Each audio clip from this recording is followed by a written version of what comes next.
All right, welcome everybody to this very special brown bag lunch today at the Baumuster-Centrale.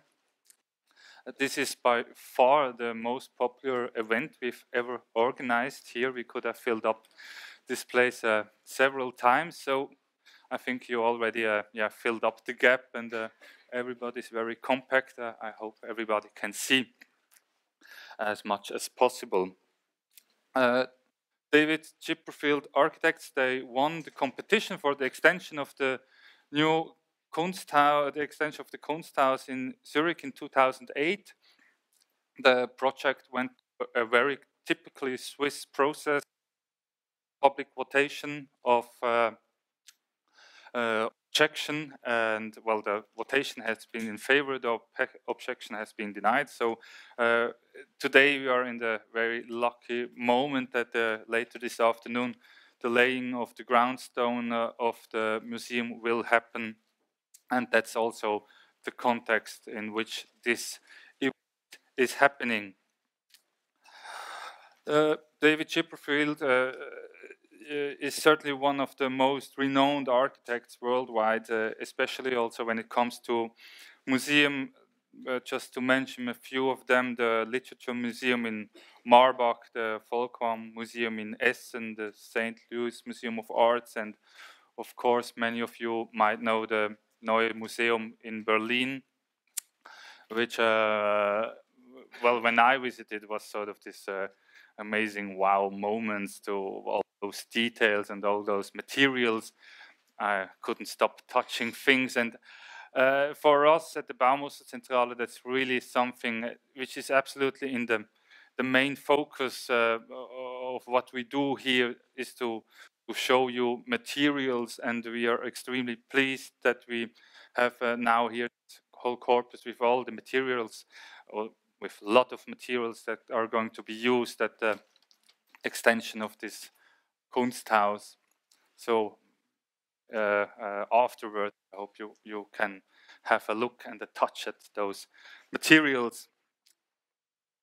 Of course, as architects, we always need companies to and enterprises who do all those nice things, and some of them, they helped us to support this event, and we would like to thank a lot to those sponsors of this event. They were very generous to help us to provide also the food that we eat.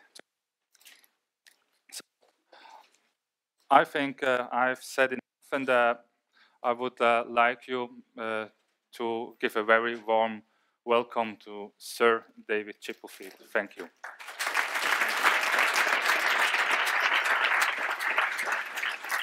Thank you for that introduction. It's a pleasure to be here.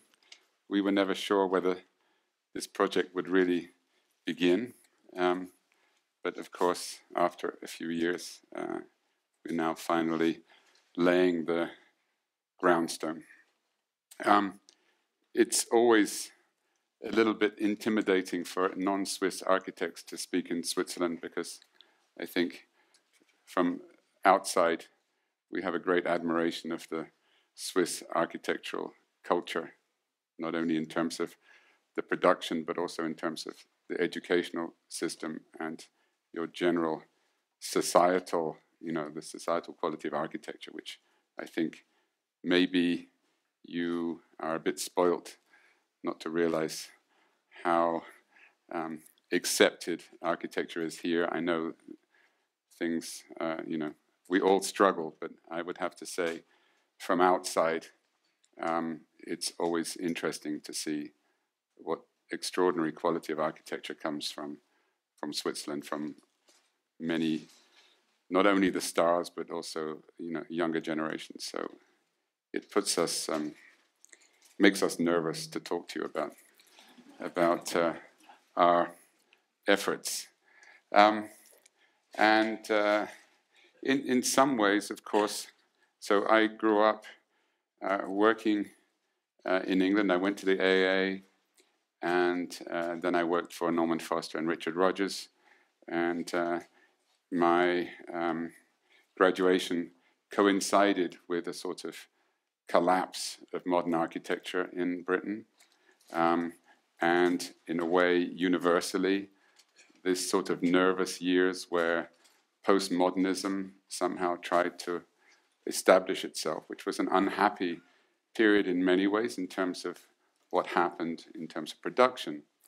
But in terms of the questions that were being asked of modern architecture, I think it was actually a rather interesting period. There was a great loss of confidence in modern architecture, and I would say in England especially, we didn't have many good examples of modern architecture. So when Prince Charles,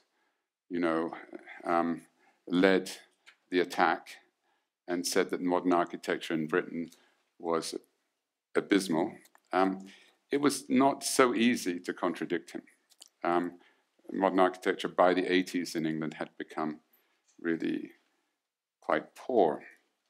And it was a little bit shocking to see how disengaged the architectural community was from society. It was quite shocking to come out of college and discover that you were part of a group, a professional group that was quite disliked and blamed for all of the things that had gone wrong in our cities. I think what happened then in the 80s, and it was a sort of interesting period, there was a sort of reappraisal of modernism, and in many ways, I think certainly people around me looked towards Europe and looked towards what was happening in modern architecture in countries like Switzerland and Germany and Austria.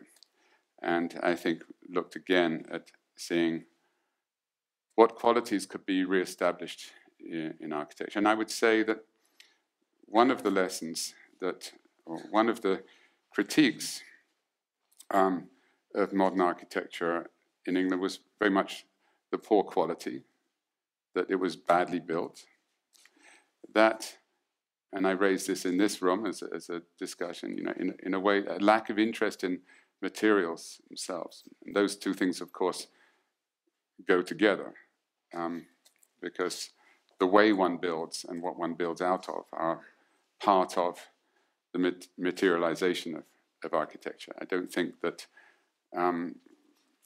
good materials can make a good building. I mean, we know there are plenty of examples where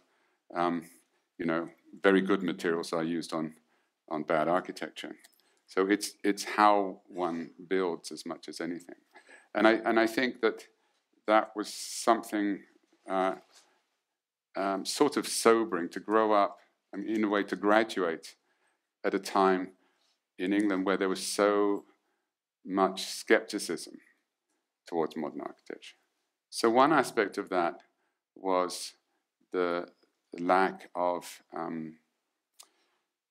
materiality and physicality, I would say, that buildings, the experience of visiting a building wasn't rewarding. And I think once that happens, architecture has lost its biggest card, its great strength, because the experiential quality of architecture is something which no other creative media can compete with. If I was a painter or a sculptor, in theory, one would be rather jealous of the fact that as architects, we are really dealing with substance and space and the idea of, a total experience. And it's interesting how many contemporary sculptors are playing with large-scale works which actually are about, feeling not only the materiality of something, but their work, but also even the implied space or the created space. I think the other reason that modern architecture was in such a bad shape in England was that the buildings didn't seem to address the public. They seemed to become very self-referential. So I grew up in an architectural environment that was, I would say, quite, negative. And there's one other aspect to this, which is that in England, the whole professional status is quite different to what it is in the German-speaking cultures. The British architect is a sort of, and the Anglo-Saxon architect is has to serve the client. The building is something you get to through the client.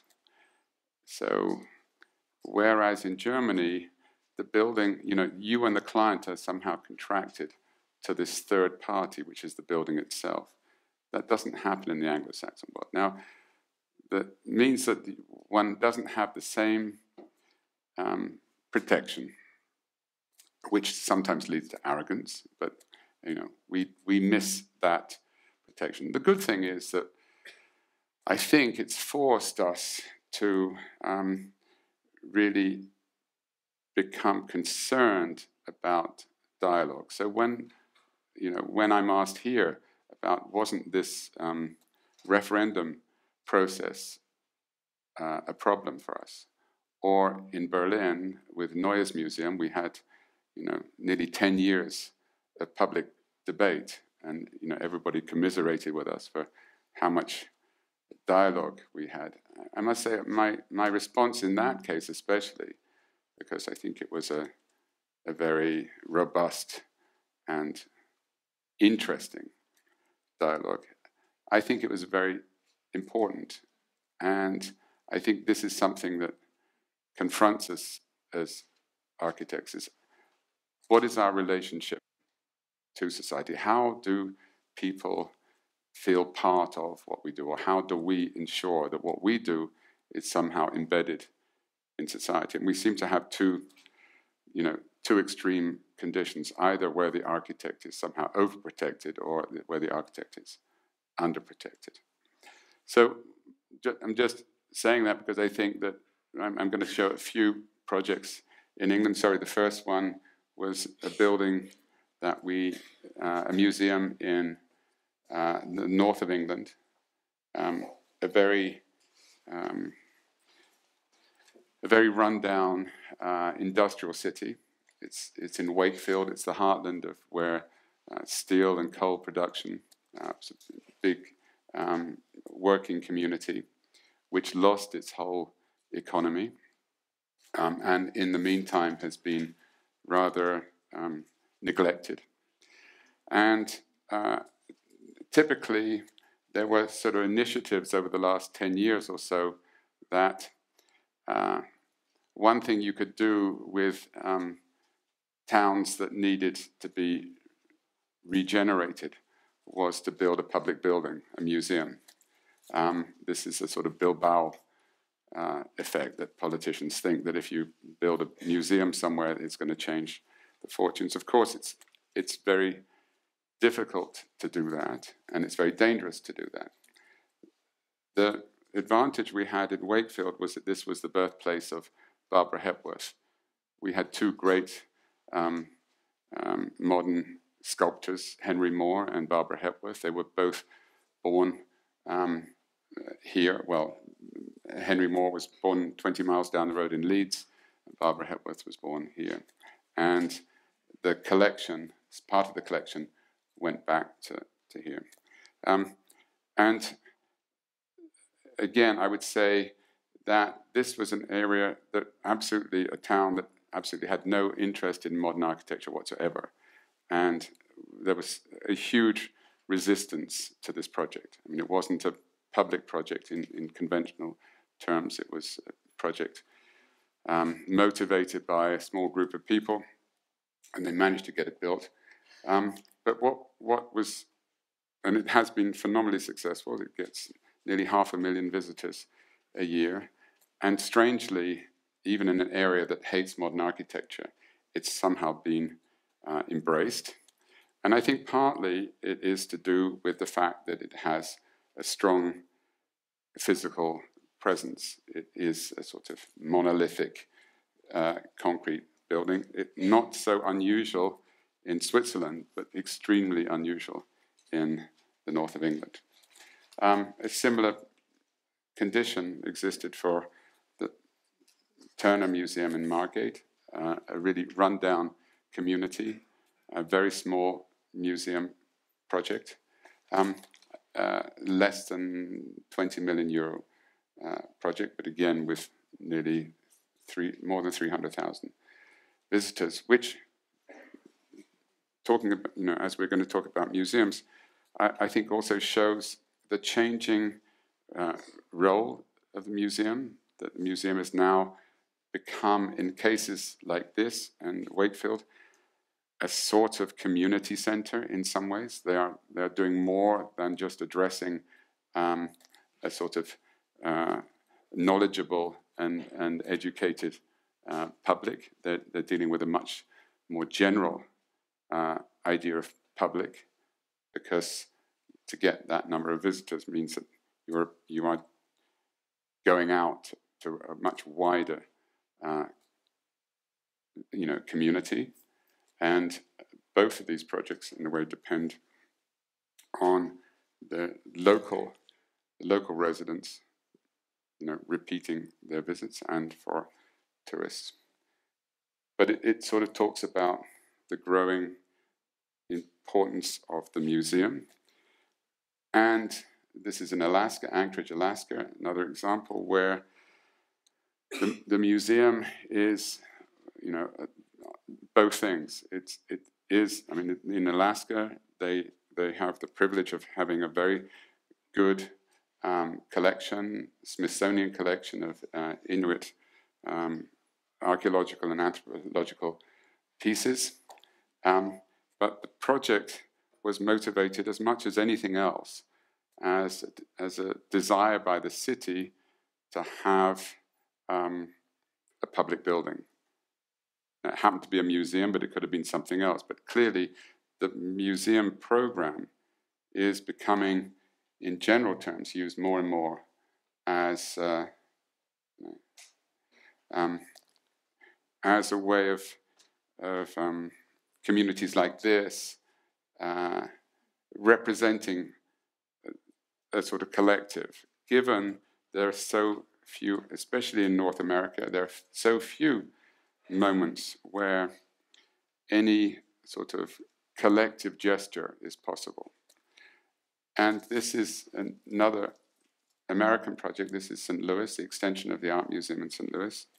Again, a project very much seen as a sort of community project. And I think what's interesting, my experience of working in a sort of protected German system, where the state essentially pays for the project, and a very exposed Anglo-Saxon system, especially in America, where the money has to come from private purse. What happens in America, therefore, is that the project has to be continuously brought out into the public. We had to give many, many lectures in order to explain what the museum's idea was from a museological point of view, how the project would be developed, what the concept of the building was, etc., etc. So by the time the building is built, it's become a community project. Everybody's given some money to it. And at first I thought this was exceedingly frustrating, because as architects, we sort of just want the commission and be left alone and just draw it. Whereas in these cases, in this one especially, the viability of the project very much depends on how much money you get out of the community as to whether it happens or not, which changes the relationship between architecture and society. A few words just using this slide about the issue of museums in terms of their openness or closeness, which goes back to the bigger subject that I already touched on. If the museum is becoming a slightly more general offer, that it's not just a place for precise and informed people to go and look very specifically at certain things. I mean, the 19th century museum was much more, exclusive in a way. The Neue Museum has a bell. You used to ring the bell and someone would open the door and you would go in and look at the work. But the museum has changed now and the audience has totally changed. And Nick Sirota explaining why the new Tate needed the Herzog-Demeron extension. Why does the Tate need to be so big? Isn't it big enough?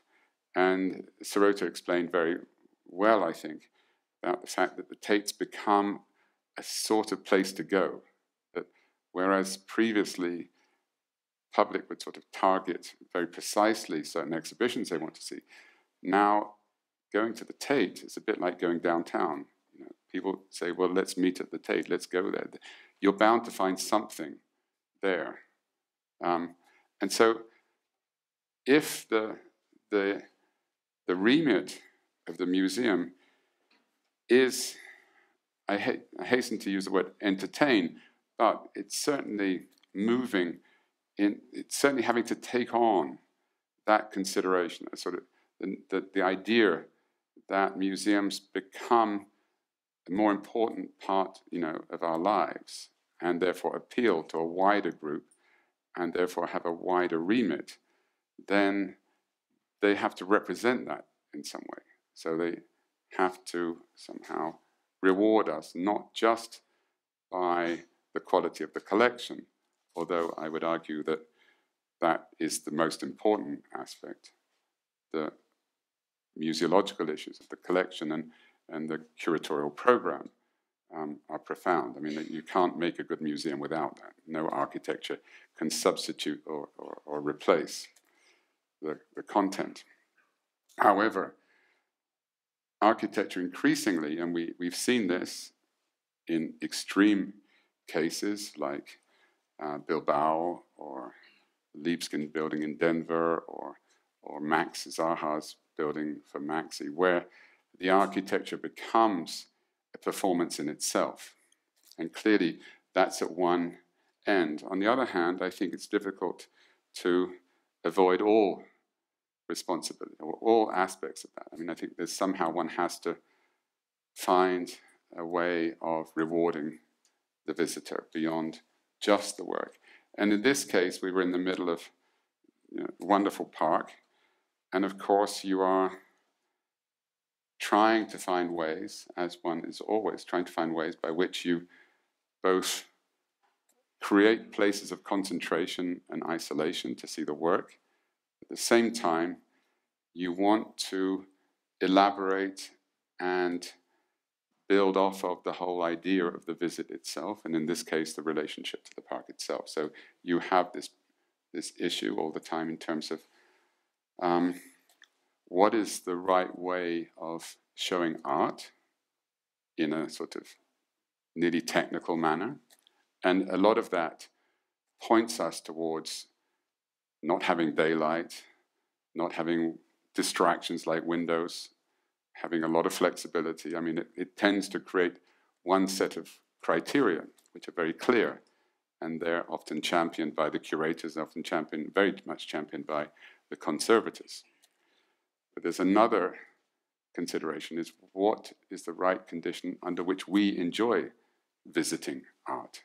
And at what point can the experience of looking at a Richard Long or whatever be somehow intensified and made more meaningful? So it's quite a difficult discussion.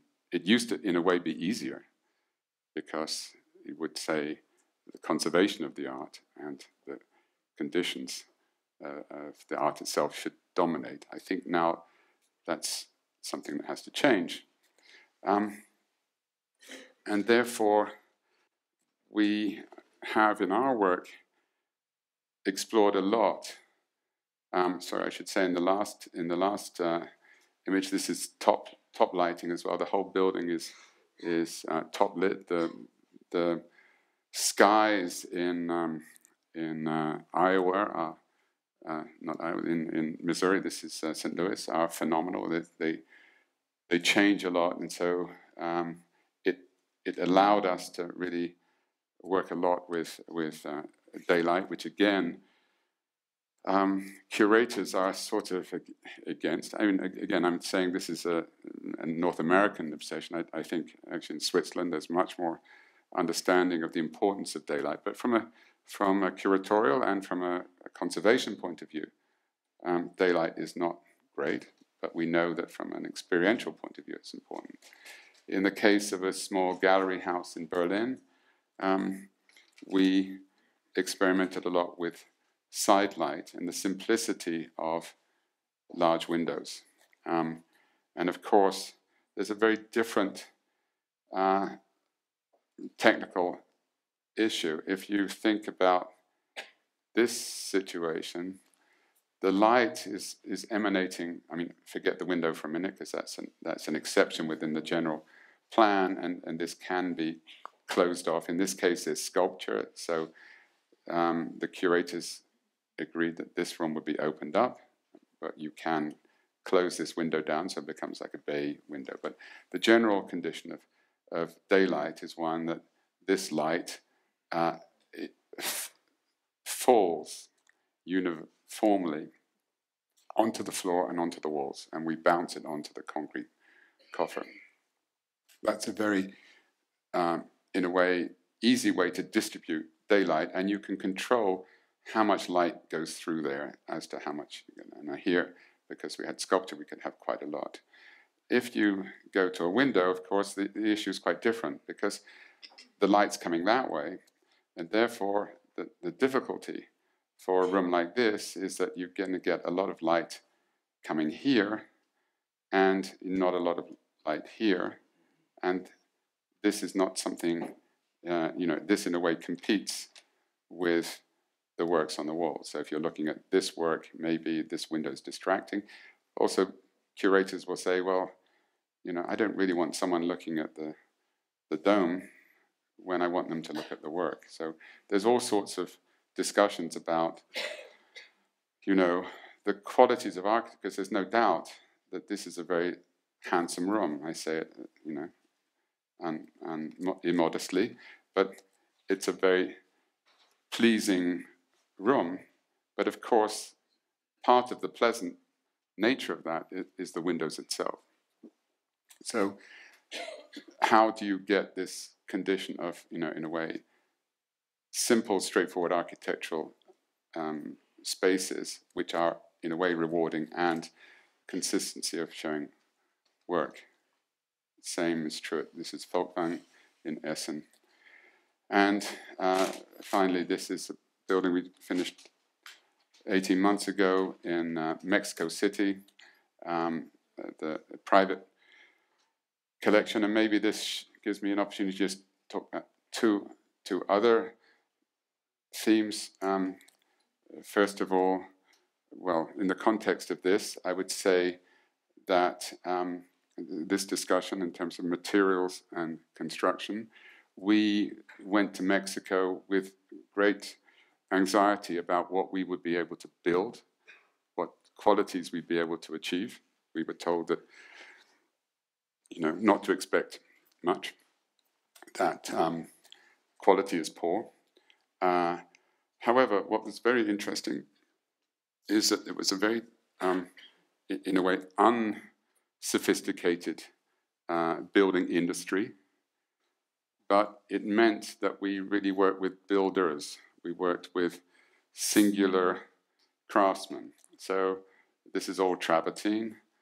The family, and it was a family that did the travertine, were on site, father and son, every day, and we worked directly. There was no layers of management. There weren't project managers sent out to think up of excuses why the stone was late or why it had been chipped, or they were there themselves. The same with the windows, and the same with absolutely everything. I mean, it was a very nostalgic experience for me. It was a bit like one's first projects, where you were working directly with, on a one-to-one basis, not with with a faceless contracting company, but with a series of people who were making and coming up with ideas about how to do it. We end up with this whole ground floor is you can open it up. There are 3 big doors, and the doors are 4 meters tall and 6 meters wide, and they're on pivots. And we actually didn't think we could do them, and it was the builders that kept saying they could, and tried to find ways how we could actually resolve those issues. I mean, that was a fantastic experience. I mean, the second thing I would say in the context of museums was that, well, 2 things. One is that this is a private collection. The client has built over the last 20 years a very significant collection of contemporary Mexican artists, and actually probably single-handedly is responsible for the good state of the Mexican contemporary art.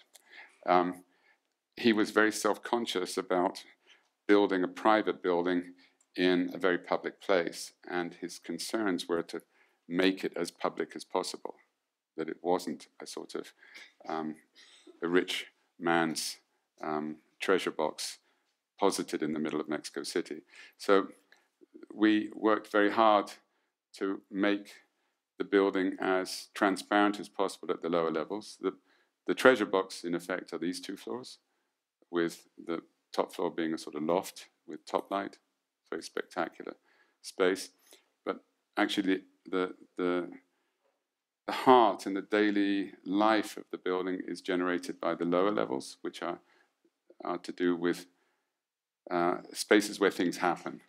So again, going back to this idea, especially in contemporary art museum, that there are 2 things really going on within the contemporary art museum. One is the protection and the showing under the right circumstances and in the right sort of contemplative and environment of concentration works, and at the same time to accept and to enjoy the fact that contemporary artists are moving outside of conventional forms of painting and sculpture, in terms of installations and performances and sound pieces. And so we created a sort of glass box here, which we called the vitrine, which is where performances happen, or it stimulates the idea that it challenges the curators, that while they can very easily hang things up here,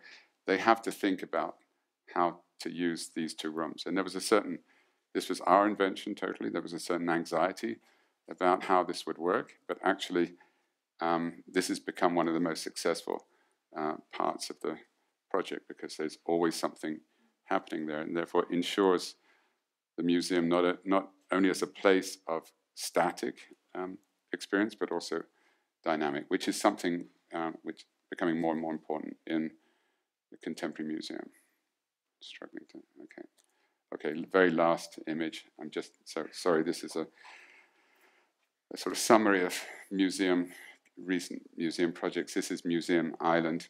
That's the Neues Museum we talked about before, the Pergamon, and this is the current state of the entrance building, so-called the James Simon Gallery. And again, I suppose this carries on discussion that I started now, was that the museum island comprises of a number of treasure boxes. The Pergamon, of course, the most popular and a very scenographic offer. But then the Altes Museum, Neues Museum, National Gallery, and the Gebäude. But given the new role of the museum complex such as this, all of a sudden you realize that the collective group of museums is lacking a lot of dynamic elements. We have no auditorium. We don't really have a changing exhibition space. We don't have proper coffee shop or shops. So all of a sudden, realized that on the Museum Island there was another aspect of the museum experience, which wasn't just about entertainment, but actually more to do, or is partly to do with dealing with 7, 8 million people instead of a few 100,000. That's one thing, but it's also to do with creating places where non-exhibition work can happen, where there can be lectures, where there can be different types of events. So this is, and of course, this project opens up a big discussion about how to build a modern building in a sensitive environment, and what type of gesture can a museum or a contemporary building give in such an environment. So closer to home here, you'll recognize this. And here is the Moser-Baus. This is Kunsthaus with the extension, the theater, the Schauspielhaus here, the site for the new extension, then the Kantonsschule, and then the university buildings and ETH up here. And I think what this image obviously talks about is the sort of urbanistic condition, position of the new building. There's obviously a certain sensitivity of the discussion about the size of the extension. It's an unusual condition where an extension to a building is as big as the original building, but that's the reality. We're nearly the same. So it's not really an extension. It's a sort of it's a duality, and clearly, there has been discussion about whether the museum wants a building that's too big for here. We believe that there is a sort of, if you take this diagram, you can see that there is a sort of, as it were, large-scale civic building spine or structure, which brings us all the way down to the existing Kunsthaus.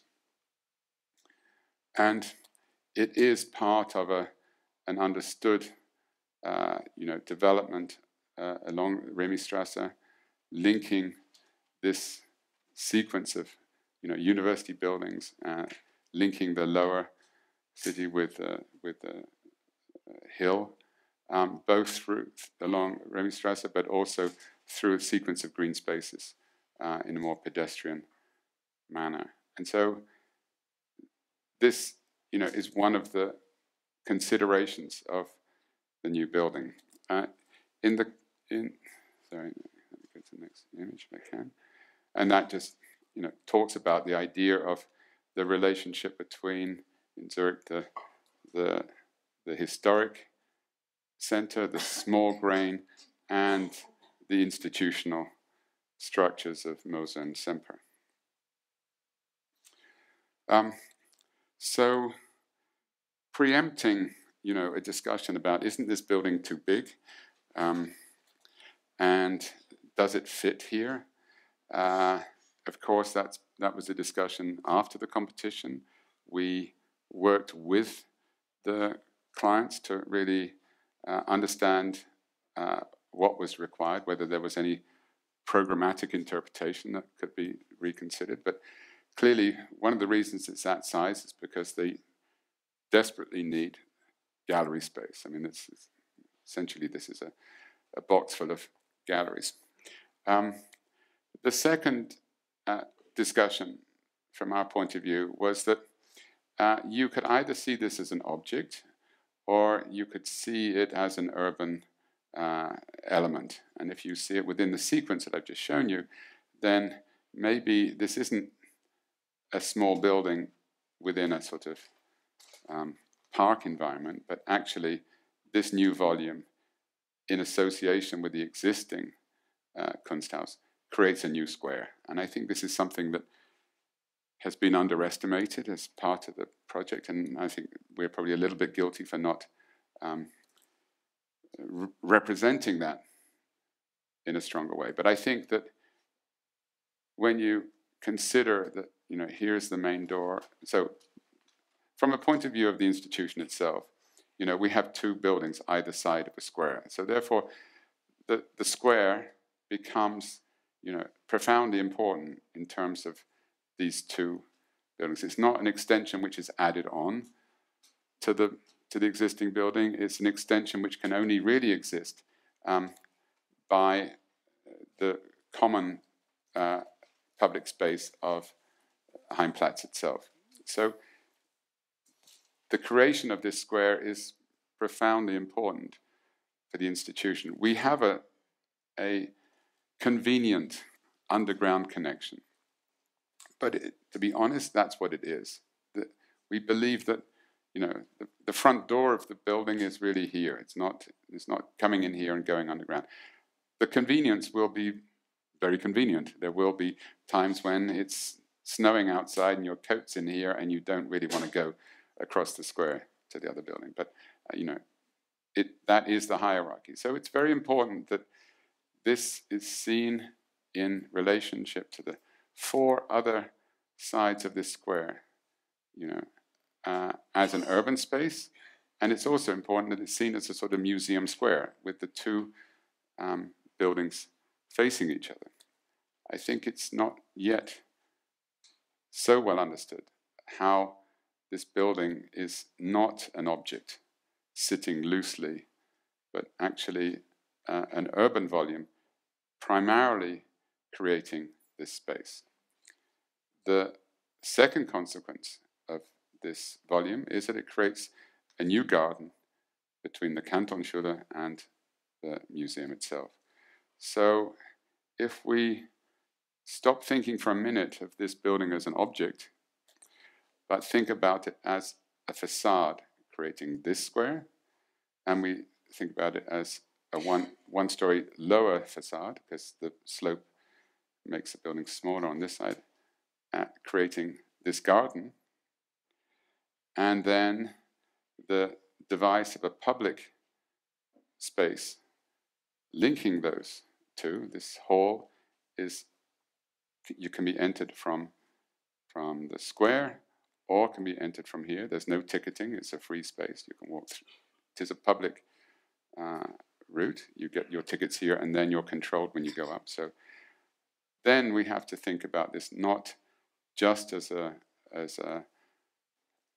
boring old box sitting you know, in the middle of the city, but a building which creates a new square with the two museums facing each other, a new garden, and this new hall, which is a public element and a sort of museological device, because from what I've said before, in a way, this is an attempt to try and create and make gesture from a museum to a wider and larger audience, something that 19th century building, you know, didn't have to do in the same way.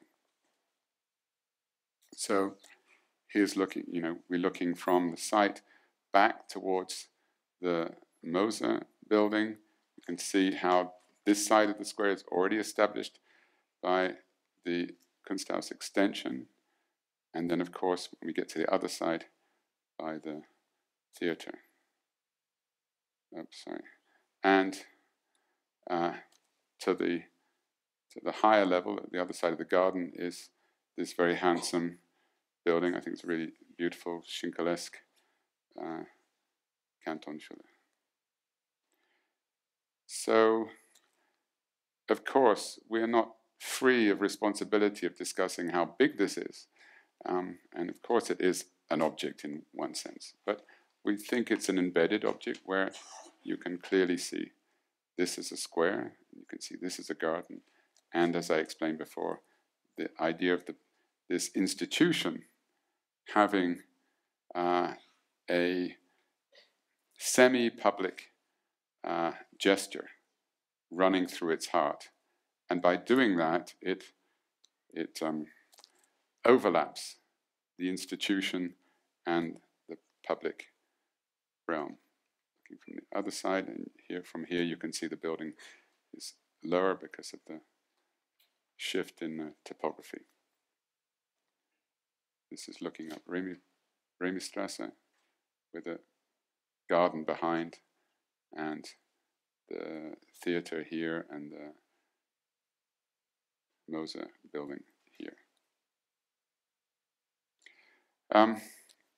I think a sort of unconvincing image of this urban space, partly because, you know, we needed an image that showed the building facade as well as the context. So it's not a very realistic view. I think in reality, this is a much more precise square. Of course, we would love it if the traffic and the other general paraphernalia and mess of the square is also re-coordinated. We hope that this will stimulate that, but it's not, you know, it's not dependent on that. We have widened the sidewalk. There's a very substantial sidewalk on this side because we're facing south.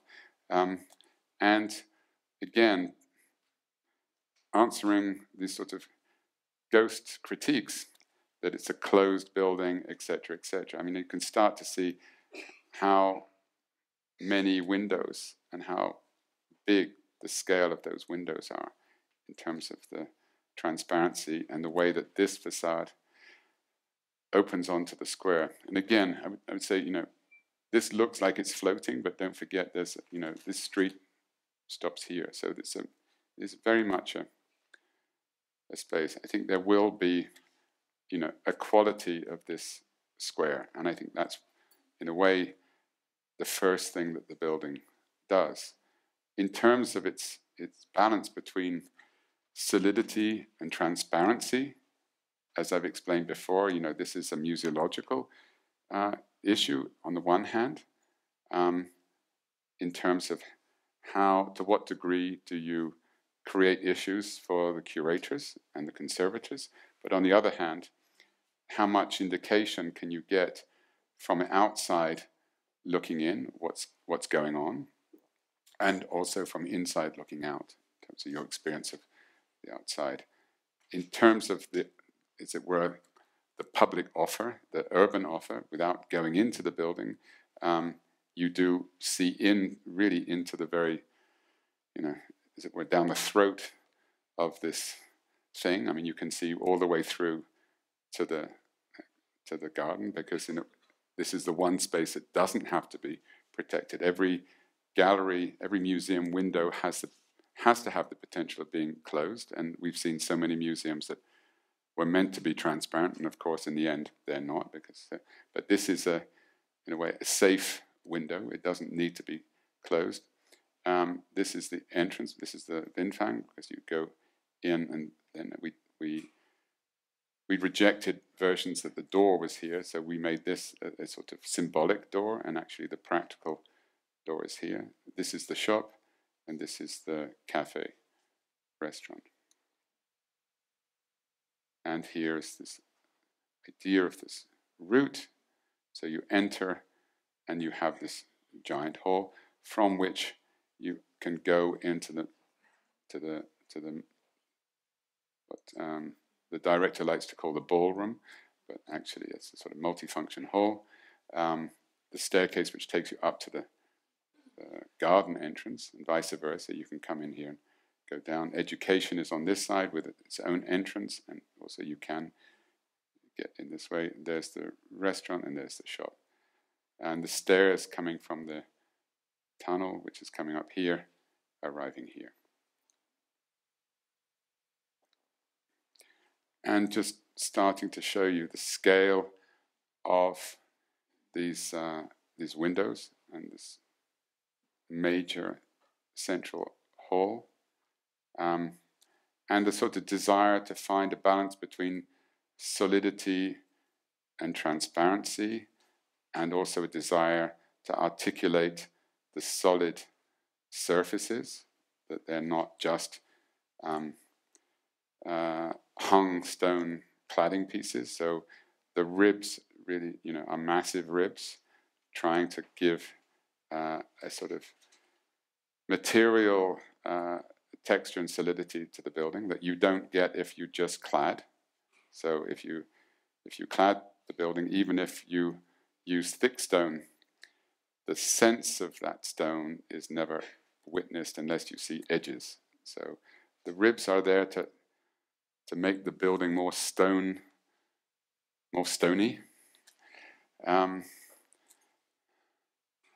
And this is looking back out. So you've come in here and you've got this giant hall.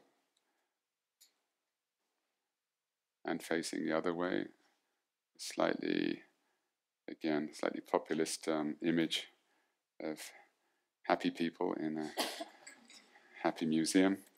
I have a great aversion to computer-generated images, but it's something that we struggle with to be certainly not part of the creative process, but certainly something that we are bound to deal with in terms of the representational. But what this image is showing is the dimensions of this room as a semi-public space, if you like. I know it's not public, it's an institutional space, but it's assumed public qualities, rather like a railway station or something. You can walk in from both ends. It is an orientating space as well, because the primary activity, so the hall, which is for 500 people, so events which will happen off of here will spill out of here. It is the sort of central hall of the whole institution, so it's a sort of overlap between the sort of orientation of the institution and, in a way, the urban condition. And that shows you very simply the programmatic split. So there's the ground floor, we've got workshops and storage downstairs, that's the central hall, the event hall to the right, education to the left. And then contemporary is on the first floor with the windows, and the Bührle collection with skylights is on the top floor, and the temporary exhibition also on the west side on the top floor. Shows you how the relationship between the new square, the territory, the topography of the square is mediated through the hall up until the garden. Peter Wirtz is working on the garden, so it will be a sort of room, a very special space, which will have sculpture in it and have some sort of protection. And you can see the link tunnel conveniently, as I say, connecting the two buildings. We need this anyway for technical reasons, for bringing work from one building to another, for security, and it will be a public, it does have it is a public route as well. Yeah, and it comes up, so that route comes up here, and then staircase brings you into the main hall at that point. An early image of the shop facing out to the square, the cafe bar facing out to the square, and the entrance from the garden side looking back towards Heimplatz, and the sequence taking you then up to the contemporary floor and then the modern floor. It's a very, in a way, it's a 19th century donut organization. It's very classic. I mean, in a way, a museum of this size needs both very simple orientation. You need to be able to get a sense of scale. One of the frustrations of museums is if you don't know, how big it is, you don't quite know how to pace yourself. So I think it's important to get that sense. That's what the central hall does. At the same time, you want to have a simple sense of orientation, of route, but you don't want to have routes precluded. So all of these, there are potential openings between all of these walls. So this sequence, can be simple or complex, but essentially it allows you to do this sort of the 19th century museum device of enfilade donut plan with, in this case, on this floor, to the square with windows to one side. A skeptical-looking visitor wondering what this red pile of stuff is. And a very simple material palette. The 2,000-watt strategy has really had enormous influence on the building. In many ways, I think something that we embraced. The concrete, the exposed concrete, is helping us a lot, and you know, it's been an enormous. I mean, as architects in Zurich, you know what we had to go through on this, but I think it's for a good cause. The upper level, which is the Bührle collection, and the temporary exhibition on this side. So, you know, it's a very straightforward room plan. It's a classic suite of rooms that can be connected or disconnected in any sequence. Essentially, this is the Bührle collection, and this is the temporary room. So when you've come up, you either go into the Bührle or you go into the temporary. And when we get to the Bührle collection, I mean, well, we're conceiving the building as a very massive concrete, fine concrete building with surfaces added to them whenever we have an excuse to sort of elaborate. We do. In the case of the Bührle, it's a nice opportunity to think, in a way, think about what Moser was doing on the other side of the road with, using richer materials, and in the case of these rooms with very particular collection, start to think about how you change the scale. Of course, here on the roof, on the top floor, we can start using the roof lights, which is the strategy for these rooms. And the temporary exhibition is a big universally top-lit room, very similar to what we did in Essen and Folkwang. And a sketch just explaining that the daylight issue. We've got a 3-story museum with 2 floors of exhibition. So the top floor benefits from top light, and the middle floor we use side lights. So as I said before, we have to be able to control that light. Obviously, it has to work in conjunction with artificial light, because we can't get enough light off of that to light that wall. You would just get too much light here. So that is one of the limitations. But on the other hand, on the first floor, it means that all of these rooms have the benefit of a view back over to the square. And when we get to the top floor, then we have a ley light, fully accessible ley light solution. And then the view from the back about how the building opens to the garden, to Peter Wirtz's garden and beyond. The large hall window, gallery windows, the view from the Kantonsschule. Again, I think these images start to show more realistic balance between transparency and solidity.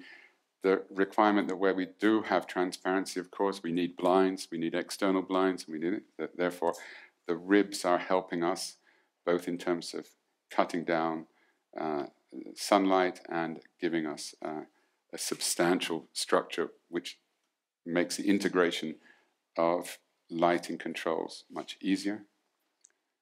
And that shows you this sort of idea of the ribbed notion, the ribs becoming mullions, and therefore the volume being sort of, playing with this idea of solidity, the integration of the external sun blinds, internal glare blinds, and blackout on the inside.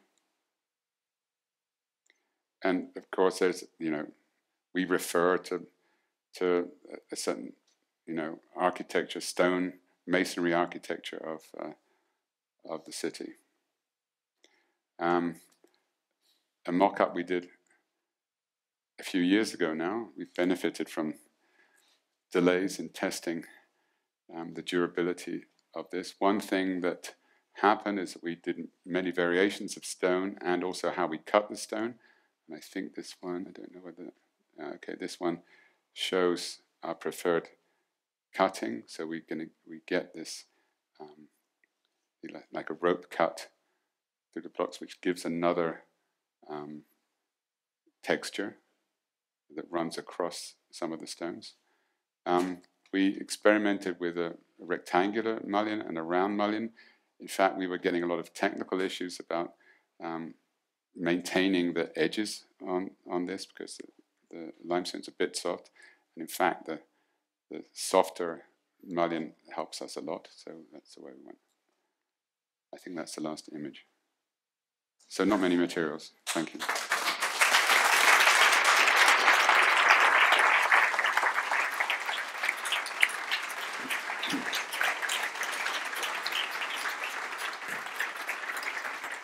Well, Sir David Chipperfield, thank you so much for giving us this lecture. We are all looking forward to till 2020, till it will open up the museum. And we were thinking of giving you a little present, but you made this speech for us. We were seeking for something typically Swiss, which is no chocolate, no piece watch, of stone. No. A stone sample. Actually, it's from Canton Appenzell. We have a tradition of scissor cuts, and which opted beautiful. for a more abstract nice. object. Thank you so much. I hope you like it, and I want to thank you, everybody who helped organize this event, the Baumuster team, Peter S. And Werner Rüecker also, who was insisting that this event is going to happen, and all the people involved from David Chipperfield office, Nina Helt and Mark Wellington and Barbara Calder and so many others. Thanks a lot, and thanks for your attention. Bye, and see you.